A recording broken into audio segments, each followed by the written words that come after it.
opgestroomde volk toe en zeiden tot hen: hoe lang blijft gij nog op twee gedachten nemen? Kennen we dat? Wat wil je, dit of wil je dat? Oranje of wat was het oranje of... En dat is typisch voor mensen, hè, dat gedrag. Men wil wat sensatie. Dat zul je ook in het volgende zien. Dat is een sensationeel. Als de Heer de ware God volgt hem dan, is Baal het, volgt dan de Baal. Maar de mensen zwegen. Ik ben de enige profeet die de Heer aanhangt, ging Elia door, maar zij zijn 450. Profeten van Baal, ook als stand. Geef ons nu 2 jonge stieren, dan moeten zij er één uitkiezen, hem in stukken snijden en de stukken op het hout leggen. Maar ze mogen het hout niet aansteken. Hetzelfde zal ik doen met de andere stier, maar ook ik zal het op het hout niet aansteken. Dan roepen zij hun God aan en ik roep de Heer aan. De God die antwoordt door het hout in brand te steken is de ware. Heel het volk stemde daarin.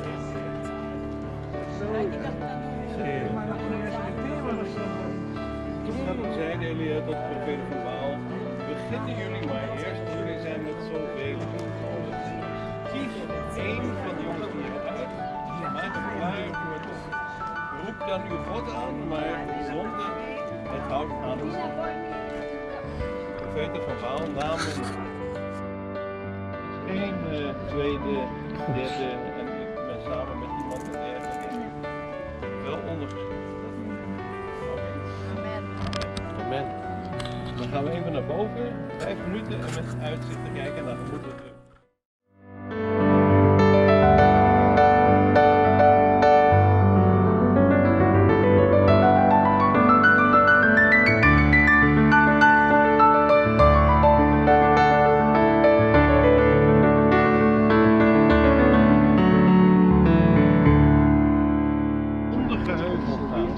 Dat is de Taborberg. Taborberg, dat is het verhaal met, ik ben even kwijt of het nou Barak of Gideon is, ik ben altijd in de war, maar die komt als het kamp van de Midianieten binnen als met kruiken zijn, met fakkels, dat is Gideon, hè? Volgens mij. Ja, was Gideon, precies. En dan rollen ze als gerstebroden, dat is heel zwaar, gerstebrood, rollen ze het Midian-kamp. En dat is wel heel interessant wat we kunnen zien. Verder is gewoon het hele Israëldal, we kunnen met name niet Haifa zien, waar we zo direct uitkomen. Maar dat betekent die kunnen we helemaal niet zien, er staat uitkomen. Maar dat geeft ons een idee. Israël betekent God zal zijn. Een van de meest vruchtbare dalen die wij in dit land hebben. Het is een land waar ook, als er veel regen is, dan staat alles ook blank. Maar het neemt relatief snel het water op. Dus het wordt niet verzadigd en het verstikt niet. Dat is het geval. Dat is het mooie van deze grond. Het komt zowel van de bergen die erachter zijn, die nog wat moeilijker te zien zijn. Dat is het gebergte van de Gilboa. De Gilboa, of de Gilboa zoals je in het Nederlands zegt. Daar waar Saul stond, koning Saul. En met zijn zonen, waarvan er maar één genoemd wordt. Dat was Jonathan, de boezemvriend van David. En die stond te knikken. Niet knikken, of iets dergelijks. Met knikkende knieën zag hem namelijk de 800 strijdwagen van de Filistijnen, die zowel een bondgenootschap gemaakt hadden met Jaan. Met Jaan, daar komen we morgen op de dag. En dat is Kikopolis heet het in het Nieuwe Testament. Bet-Shan is een van de 10 steden, de laatste strijd. Dat is dezelfde, de berg Megiddo, Megiddon, dat is de kracht van Megiddo, heet het. Megiddo was de stichter van Megiddo. En dat zoals je Macedonië hebt en Ankamon hebt en Hebron hebt, Dat is de almacht, de macht van Macedonië, de Massa van Donië. En dus het is hier Megiddo, ook Armageddon, de laatste strijd die daar gaat plaatsvinden. En dus opvallend is dat vandaag de dagen de wegen veel verbeterd worden en vele van die wegen die zullen gebruikt gaan worden in die strijd die gaat komen, dat alle strijdkrachten komen en hier de strijd kunnen gaan doen. Een groot dal, wat je kunt zien, dat allemaal hier langs loopt, achter deze heuvels nog, waar je dus een hele grote lege schare bij kunt hebben, met tanks of wat het ook zullen zijn in die dagen. Maar dat is zo'n beetje wat we gaan zien. Dat is een van die wegen. Dat is de hoofd, dit is de zijweg. We gaan hier doorheen, daar zijn we vandaan gekomen door dat gat min of meer. We zijn min of meer naar het rechts gekomen, maar daar ligt Megiddo. Dat is de hoofdweg, wij zijn naar de zijweg gegaan. Die kwam bij Jokneam uit, dat heb ik niet genoemd onderweg. Maar dat is een van die steden, de grensgebied van Assur. Aser, wat we noemen in de Bijbel. Assur. Goed, dan moeten we nu echt terug naar de bus. Laten we dat zo snel mogelijk doen. Dat doe ik toch al.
2 dagen en ik kan best voorstellen dat alles heel snel voorbij gaat.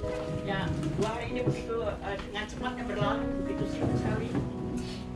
En één ding wat ik heb geleerd in de weg van volwassenheid is om te waarderen en te genieten en het moment te pakken. Yang saya belajar daripada bagaimana kehidupan kita menjadi dewasa rohani dan apa yang kita bisa tangkap. En daarom wil ik even een moment dat jullie nemen dat we beseffen waar we zijn nu. Dan saya mau mengambil waktu dengan saudara-saudara bagaimana saat ini kita berada. Dus ik heb een bril op sterkte, dus vandaar die zonder Nederlands zien jullie niet. Doe maar zo, hè? Is niet erg, hè? Nee. Dus laten we eventjes even 20 seconden, doe je ogen dicht. Kami memakai waktu 20 sekonde, detik, bagaimana kita dengan mengambil satu dulu ini. En daarna doen we 20 seconden ons ogen open, kijken om je heen.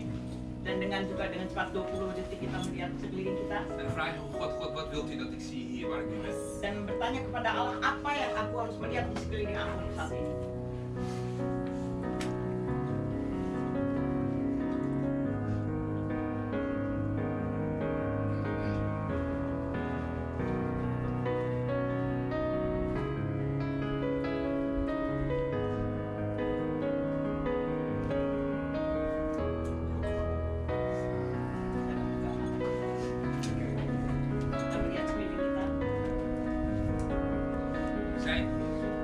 Kita berada di sini, Plek waar Jezus heel veel werk heeft gedaan. di mana Tuhan Yesus telah melakukan pekerjaan yang begitu besar. En dat is soms moeilijk te beseffen. Soms besef ik ook niet als ik op vakantie ben, dan ben ik ergens. En dan als ik terugkijk naar de foto's, dan besef ik eigenlijk waar ik ben geweest. Maar dit is zo'n moment waar je kan beseffen wat hier is gebeurd. En zeggen, Heer, oké, wat wilt u tegen mij persoonlijk zeggen? Seringkali kita tidak menyadarinya akan hal itu. Seringkali kalau saya bervakansi, saya melihat foto kembali apa yang telah saya lakukan dan saya melihat kembali dan saya belum sadar apa yang telah dilakukan. Je mag zitten. Leer gehoorzaamheid in stapjes. Mempelajari ketaatan itu kita hadapi dengan langkah demi langkah.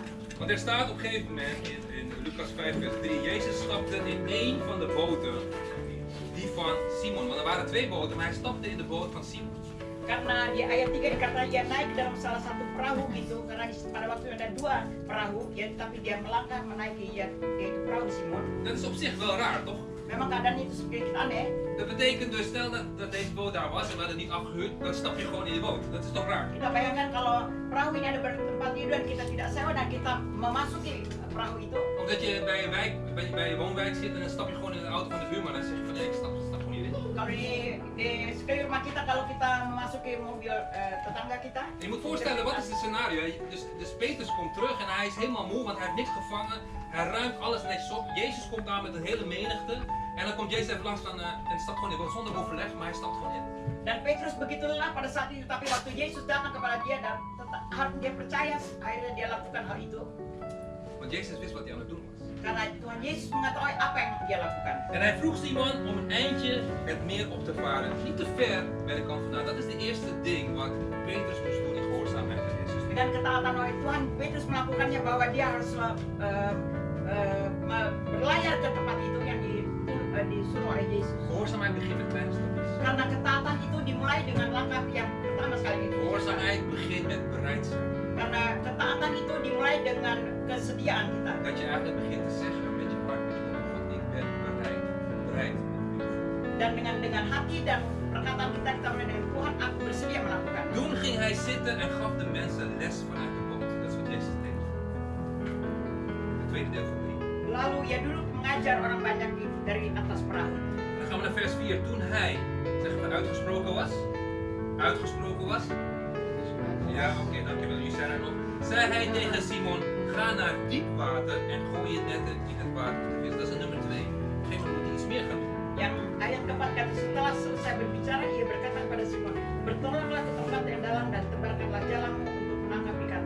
Itu adalah yang kedua, hal yang kedua. En dit lezen we ook heel makkelijk, maar hij moest iets doen wat totaal onlogisch was. Karena dia harus melakukan sesuatu yang tidak dapat dia lakukan. Tidak masuk akal. Hij was de visser en Jezus kwam van het land, hadden we net gehoord, hè? Dia adalah penjala ikan dan Tuhan datang. Dus deze man van het land gaat even zeggen tegen deze professionele visser, ga maar weer terug het water in. Karena Tuhan Yesus datang dari daratan dan dia memberikan tugas untuk melakukan bahwa harus dia lakukan, harus dilakukan. Laat dat voor ons ook een les zijn dat soms God iets vraagt aan ons wat misschien niet vanzelfsprekend is of ongewoon is. Dan barangkali itu juga yang telah Yesus lakukan, yang Tuhan mau untuk kita lakukan, yang sebenarnya kita tidak dapat kita Iets wat lakukan. totaal niet logisch lijkt. Yang itu tidak dapat masuk di akal, Maar daarvoor heb je geloof. tapi itu yang harus kita lakukan dengan kita punya iman percaya. Soms moet je dieper gaan. Karena kita harus memasuki lagi lebih dalam. Op een gegeven moment zegt Simon verder, Simon antwoordde, meester, we hebben de hele nacht, dit is Petrus, hè? Hij is heel erg gewijs en hij moet even zeggen, even een punt maken, dat Jezus het niet wist. Maar meester, we hebben de hele nacht hard gewerkt en niets gevangen. Dan di ayat 5 dikatakan Simon menjawab karena dia begitu orang yang sok tahu. Guru, telah sepanjang malam kami bekerja keras. Maar dit kan je zeggen van Petrus. Ini kita katakan tentang Petrus. De volgende zin zegt Petrus, maar omdat u het zegt, zal ik de netten in het water gooien. Petrus mengatakan tetapi karena engkau menyuruh aku akan menebarkan jala itu. Het is één ding om te verstaan wat God tegen je zegt en het is een tweede om datgene te doen wat God zegt. Dan apa yang pertama yang kita lakukan dengan dan melakukan apa yang Tuhan inginkan kita Dus lakukan. als er iets is wat God zo ongewoons in je leven heeft gebracht, misschien is het wel tijd dat je niet alleen maar luistert, je hebt het al waarschijnlijk al gehoord, maar je begint te doen. Barangkali seringkali yang Tuhan minta kepada kita yang tidak masuk di akal, tapi kalau Dia yang mau kita lakukan, kita harus lakukan. Dus de eerste G van de 4G is gehoorzaam. Dan yang pertama daripada G ini adalah ketaatan.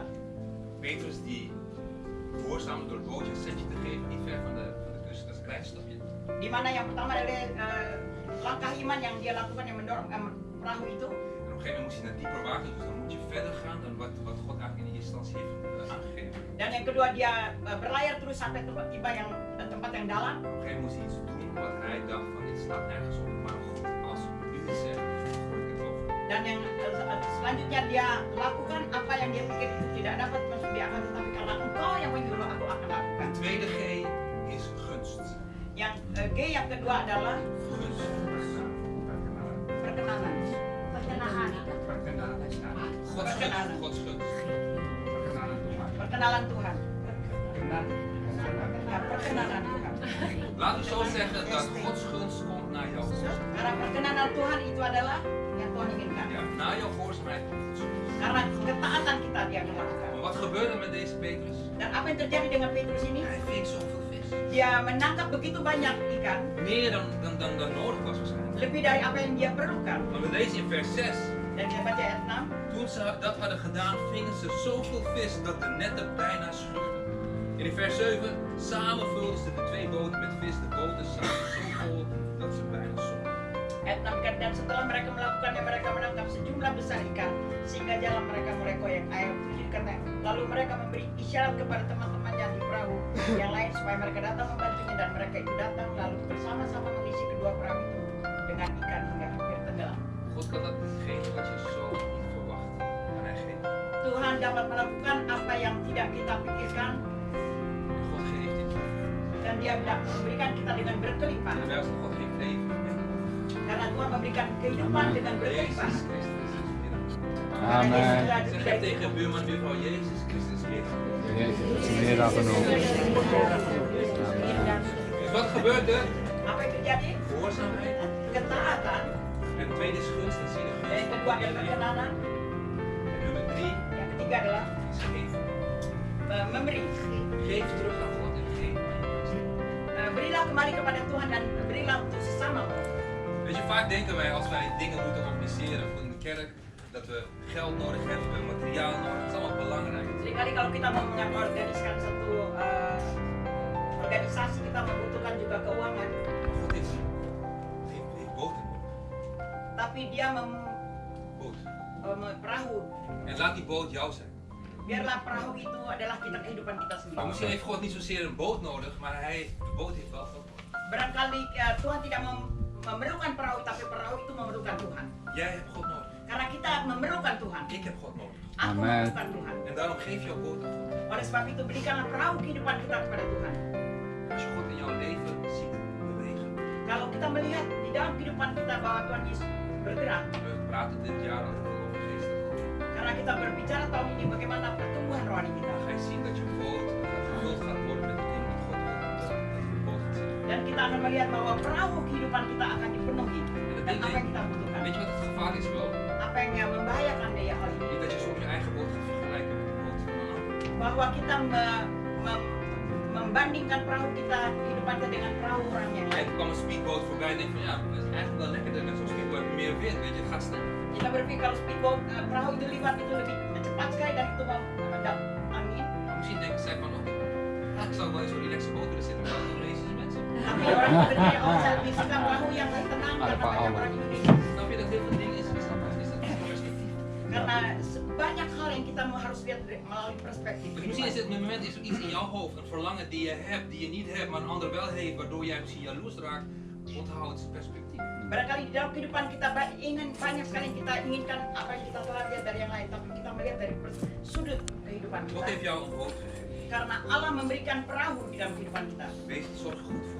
Rawatlah itu baik-baik. Laat alleen de dingen doen die van God zijn. Dan biarlah izinkan itu Amen. terjadi apa yang Tuhan En izinkan. deze boot kan alles wat hij wil een speedboot worden, maar hij zal nooit een speedboot worden. Karena kita jadikan dia speedboat tidak akan menjadi speedboat. Misschien wordt dit een boot met vissers van mensen. Karena barangkali perahu ini Amen. menjadi perahu yang untuk banyak menangkap ikan. Dan menyelamatkan Kijk even naar je buurman en zeg, jij bent een visser van mensen. De visser van mensen, Ivy. Ik ben een visser van mensen. Ja, nee. Een van de belangrijkste dingen. Een van de belangrijkste. We gaan Yang naar penting sekali. Een van de belangrijkste dingen in het leven wat ik ook heb ontdekt is leren dankbaar te zijn. Yang saya ketemu di dalam kehidupan saya yang penting sekali belajar bersyukur. Alles begint met wat je hebt, niet met wat je niet hebt. Karena dimulai dengan apa yang kita miliki dan bukan apa yang kita tidak miliki. En Simon Petrus zag dit. Dan Simon Petrus melihat akan hal In ini. vers 8 zegt hij, toen Simon Petrus dat zag, liet hij zich voor Jezus op zijn knieën vallen en zei, ga weg van mij, Heer, want ik ben een slecht mens. Di ayat 8 dikatakan ketika Simon Petrus melihat hal itu, ia pun tersungkur di depan Yesus dan berkata, Tuhan pergilah daripadaku karena aku ini seorang berdosa. Je kan alles zeggen over Petrus, dat hij iemand was die soms brutaal was en eigenzinnig was, maar als hij wist wat de waarheid was, dan gaf hij ook wel gelijk toe. En dat is wat hij meer moeten leren. Kita seringkali telah mendengar akan bagaimana Petrus yang orang yang begitu sok tahu, yang ingin keras kepala, tapi begitu dia mengetahui kebenaran, dia ingin lakukan. Maar je ziet eigenlijk in dit stukje, zie je dat eigenlijk Petrus is niet een trots persoon. Kalau kita melihat dari sudut hal ini, kita melihat bahwa Petrus itu bukan seorang yang angkuh. Hij erkende Dia mengakui zijn creator. penciptanya. Hij kende Jezus. Dia mengenal Yesus. En dan lees je verder in vers 7. Ze wenkten hun vrienden in de andere boot dat ze moesten komen helpen. Samen vulden ze de 2 boten met vis. De boten zaten zo vol dat ze bijna zonken. Als God jou zegent, dan kan God jou gebruiken om de mensen naast je te zegenen. Vers 7. Lalu mereka memberi isyarat kepada teman-temannya di perahu yang lain supaya mereka datang membantunya. Dan mereka itu datang, lalu mereka bersama-sama mengisi kedua perahu itu dengan ikan hingga hampir tenggelam. En zie deze reis niet alleen maar als een leuk reisje, maar zie de reis als een zegen dat God ons aan elkaar heeft gegeven. Kita melihat perjalanan ini bukan hanya sebagai yang indah, tetapi juga sebagai sesuatu hal yang Tuhan ingin berikan hadiah kepada kita, mengisinya. En we hebben allemaal een boot. Dan kita memiliki perahu. De ene gaat sneller dan de ander. Dan yang satu sekali lebih cepat daripada yang lain. De ene is wat groter. Dan yang barangkali yang lain lebih besar. De ander ziet er misschien wat flashier uit, ander ziet er wat spannender uit, ander ziet er misschien wat saaier. Yang lain.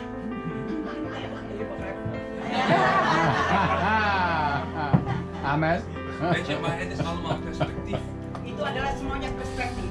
En dat hebben we het hele jaar al gezegd. Ben je geplant of ben je begraven? Karena kita telah membahas tahun ini bagaimana apakah kita dikubur, apa kita ditanam. Je bent niet begraven. Karena, Je bent. karena kita tidak dikubur, tapi kita ditanam. Soms is het leven zo duister en zo moeilijk.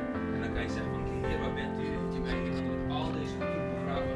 Nee, wat heb je daar gedaan? Amin. Dat betekent dus dat het belangrijk is dat je het juiste perspectief hebt. Oleh sebab itu penting sekali kalau kita memiliki perspektif yang tepat. En daarom zei Jezus, weet je, het is beter voor mij om terug te gaan naar de Vader, want als ik ga, zo toen ik wel. Karena oleh sebab itu Yesus bilang itu baik sekali kalau aku kembali kepada Bapa karena dan aku akan mengutus Rohku yang kudus itu. Zodat als de Heilige Geest in je woont, Sehingga waktu Roh Kudus tinggal dalam kehidupan kita, hij jouw leidsman mag zijn, jouw gids mag zijn. dia akan menjadi pemimpin kita, yang memimpin kita, Waardoor je de dingen in het leven kan beoordelen niet vanuit wat je voelt, wat je denkt, wat anderen zeggen, maar omdat de Heilige Geest het op je hart legt. sehingga apa dari apa yang kita Amen. nilai Iya. itu bukan dari sudut mata kita tetapi dari apa yang Roh Kudus mau kita melihat. En dat is een groeiproces. Karena itu adalah proses pertumbuhan. Je moet langzaam groeien, maar je moet er wat mee doen. Karena itu dengan perlahan-lahan dia akan bertumbuh, tetapi kita harus lebih banyak lagi melakukannya. Vaak is de verwachting die we hebben op het leven ook niet overeenkomstig met onze ervaring hebben. Seringkali apa yang kita nantikan kehidupan ini tidak sama dengan apa yang kita inginkan. Dan ontstaat rust. Dan akhirnya mendapatkan kekecewaan. Dus we willen allemaal een juiste reactie hebben in ons leven. Tetapi kita karena ingin memiliki reaksi yang tepat dalam kehidupan En kita. een van de belangrijkste dingen zijn de dingen die je handhoudt, de telefoon of de Bijbel, dat is Gods woord. De bouw van Gods woord is heel belangrijk. Dan yang penting sekali apa dengan dasarnya yang kita miliki seperti Alkitab atau telepon. Maar je kan het Bijbel van kaf tot kaf leren. Ya, tetapi kalau kita boleh membaca dari A sampai Z tentang Alkitab ini, Maar als die wordt openbaard door de Heilige Geest, dan is het alleen maar letters. tapi kalau tidak diwahyukan oleh Roh Kudus itu sia-sia. Daarom is het heel belangrijk dat je Gods woord kent. Oleh sebab itu penting sekali kalau kita mengenal akan firman Tuhan. En dat je God vraagt om de openbaring te geven. Karena kita bertanya kepada Tuhan bahwa Tuhan mau mewahyukannya dalam kehidupan Weet je kita. hoe een koe gras eet? Bagaimana sapi itu makan rumput? Hij herkauwt. Punya. Hij eet gras. Dia makan rumput. Nee, dat Hij is de stopt het Heilige weg. Geest. Ja, geest Dat weet de sterk. Ja. Weet de Op een sterk. gegeven moment, hij eet het gras en hij Holy stopt het Spirit. weg. Oh dia makan rumputnya dia Stopt het weg. Simpan. Dan brengt hij het weer terug, gaat hij weer herkauwen, stopt hij weer terug. oh, dan dia keluarkan dan dia makan punya lagi En dat doet hij 3 keer dan dia lakukan selama 3 en dan kali gaat het pas weg. baru itu benar-benar masuk. Laten we dat ook doen met Gods woord. Dan begitu biarlah itu juga kita lakukan waktu kita Want membaca dengan firman soms Allah. lees je het woord en het heeft zoveel indruk op je op het moment dat je het leest. Seringkali kalau kita membaca Alkitab itu membawakan satu kesan di dalam waktu kita membacanya, En dan loop je weg en dan ben je dit vergeten. tapi waktu kita tinggalkan itu kita lupa semuanya. Daarom is het belangrijk dat je Gods woord herkauwt.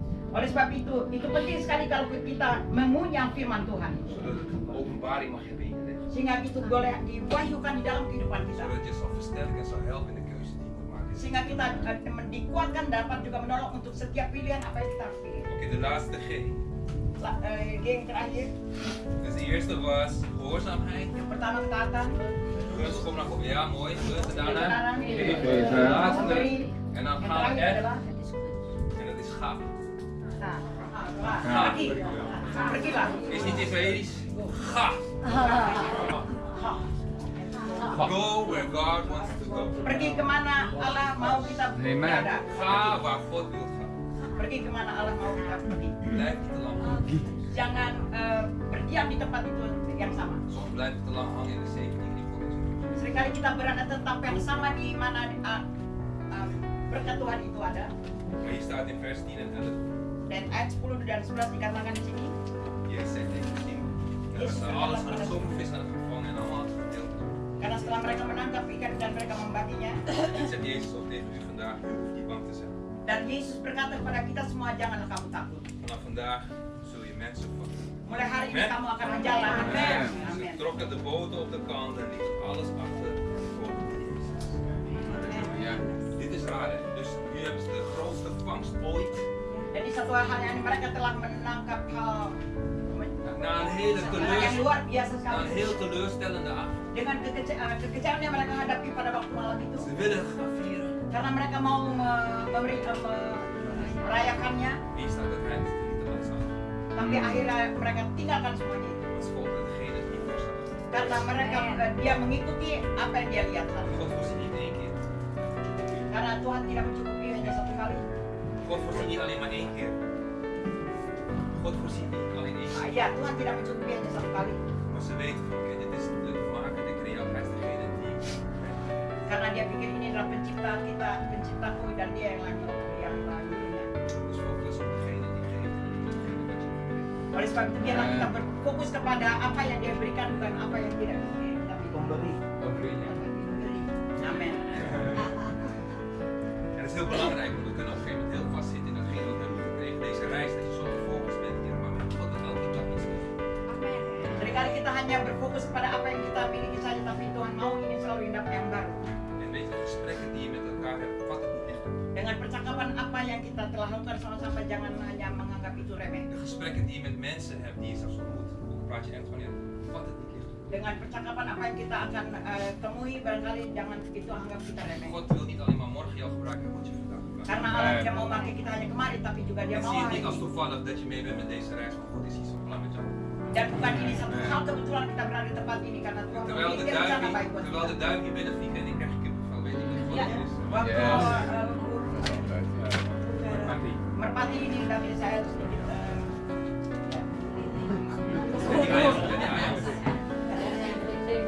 Oké, dus we moeten 4G betekent dat we God moeten leren gehoorzamen als christen. karena kita telah mempelajari 4G ini, yang pertama adalah kita harus Dat taat Gods pada gunst Tuhan. die komt naar ons gehoorzamen. Dengan perkenanan Tuhan itu akan kita mendapati dari Tuhan. Datgene wat we ontvangen, hou het voor jezelf, deel het met mensen. Apa yang kita dapati dan miliki kita harus berbagi untuk yang lain juga. En ga betekent blijf te lang hangen in hetgene wat Dan je kalau doet. katakan pergilah itu berarti jangan berada di tempat yang kita berada saat ini. Wees dankbaar, net als het is Petrus volgt Jezus. Dan bersyukurlah seperti Petrus dan ikutilah Yesus. Maar hij heeft zoveel Karena kita masih banyak harus kita lakukan. te leren om niet comfortabel te zijn met waar we niet zijn. Karena kita harus belajar jangan kita merasa nyaman di mana kita berada saat ini. Er is maar één ding waar je comfortabel moet zijn.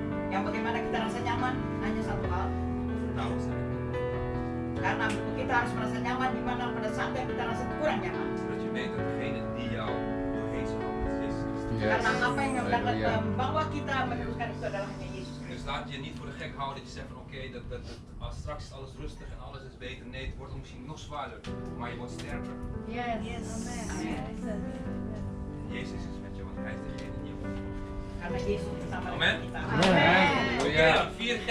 Iedereen heeft zin in 4G? Laten we opstaan. Laten we samen gaan bidden. Hele zware dankjewel. Bapak di surga, terima kasih. Heer, u bent het voorziener. Karena Engkau adalah pemberinya Tuhan. En die heeft ons voorzien dat we hier zijn, de meer van Galilea. Di mana kami boleh berada di sini Tuhan, kami di Danau Galilea. Heer, de plek waar zoveel dingen zijn gebeurd. Di tempat di mana begitu banyak hal yang terjadi. En wij zijn u zo dankbaar. Dan kami bersyukur akan hal itu. Heer, dat door de stormen van ons leven. Dan melalui badai kehidupan hidup kami, Die ons Engkau membentuk kami. u maakt ons steeds meer als gelijkenis van uw zoon. Karena Engkau mau kami menyerupai seperti putramu. We zullen zijn als een boom geplant aan waterbeken. Karena kami ditanam di seperti aliran air. Die zijn vrucht geeft op zijn tijd. Dan yang menghasilkan buah pada waktunya. Waarvan het blad niet afvalt. Sehingga daunnya tidak menjadi melayu. En al wat hij doet. Dan apa yang telah dia lakukan itu ada menjadi satu Dat betekent berkat. geestelijke volwassen te Dan zijn. akhirnya ingin katakan itu adalah satu pertumbuhan rohani. Dat in seizoen en uit seizoen. Di dalam setiap musim In de storm of uit de storm. dan di dalam badai dan di keluar daripada badai kehidupan Dat we itu, zullen blijven staan bahwa kita tetap teguh berdiri op Gods woord. di atas firman-Mu. En dat hij ons zal dragen. Dan Engkau akan menggendong kami Dat we niks hoeven te vrezen. sehingga kami tidak harus takut lagi. En dan zal de vrede van God, Karena damai Allah die alle verstand te boven gaat, yang di atas segala pikiran kita, je hart en gedachten bewaren. dia akan merawat di dalam hati kami. Heer, we zijn u dankbaar. Dan Tuhan kami bersyukur En ik bid voor iedereen die hier nu luistert. dan hamba berdoa untuk setiap kami berada di tempat ini Hier een zegen. dan mau memberkati setiap kami. Ik bid vader voor openbaring. Dan Bapa hamba berdoa untuk pewahyuan-Mu Door je heilige geest. melalui Roh-Mu yang kudus. Dank u vader voor de duiven die hier binnenvlogen. Terima kasih Tuhan untuk burung ini yang berperiantan telah masuk ke tempat ini. Dat we mogen zien, Heer, dat u de heilige geest hebt gegeven. Sehingga kami boleh melihat bahwa Roh Kudus yang Kau telah berikan buat kami. Dat we wel geleid mogen worden door uw geest. Sehingga kami boleh dipimpin oleh Roh-Mu yang kudus. Daarom de rest van deze reis in zijn vader. Oleh sebab itu, sisa dari perjalanan kami hari ini Tuhan. Alles wat gepland staat. Dan apa yang telah direncanakan, Heer, we willen gaan waar u wilt gaan. kami mau pergi di mana Engkau mau kami berada. Ik bid vader dat u ons ogen en hart wilt openen. Oleh sebab itu hamba mau berdoa Engkau membuka mata dan hati kami. Dat u ons laat zien wat u wilt dat we zien. Sehingga kami mau melihat apa yang Kau mau kami lihat. En we houden van u. Kami mengasihi. Laat de Heer een Berikan kepada kap. kami.